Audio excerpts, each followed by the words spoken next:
Napatunayan na namin ito. Ang tugon ay hindi kayang gumawa ng pagbabago. Isang kalokohan na ang tugon ay kakayahang mamuno sa ating pamantasan. Susulong nila ang mga karapatan ng mag-aaral at gagawa ng makabuluhang proyekto ay magsisilbing pag-asa. Ito ay panluloko lamang. Ang mga mag-aaral na ito ay naghahanap lamang ng popularidad. Ang iya na ako ay karapat-dapat iboto.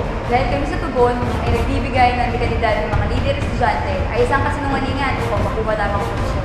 Ngayon na ang oras para bumoto ng iba. Pangangailangan ng mag-aaral ay hindi mahalaga. Sa mundo ng posisyon at kapangyarihan, May kakayahan akong gawin ang anumang naisip ko. Ngunit kung isasaalang-alang ko ang karapatan ng iba, ang buhay ko sa konseho ay magiging puno ng hirap at sakripisyo. Kung walang isipin iba, ang buhay ko ay magiging masaya. Nakakatawang isipin, kailangan ko maglingkod para sa magbabago. Yan ang paniniwala ko bago mo nakilala ang tugon. Nalaman ka ng mga prinsipyo at paninindigan.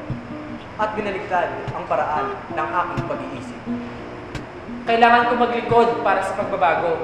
Nakakatawang isipin, ang buhay ko ay magiging masaya. Walang iisiping iba. Ang buhay ko sa konseho ay magiging puno ng hirap at sakripisyo. ngunit kung isasaalang-alang ko ang karapatan ng iba, may kakayahan akong gawin ang anumang naisip ko. Sa mundo ng posisyon at kapangyarihan, Pangangailangan ng mag-aaral ay hindi mahalaga. Ngayon na ang oras para bumoto ng iba.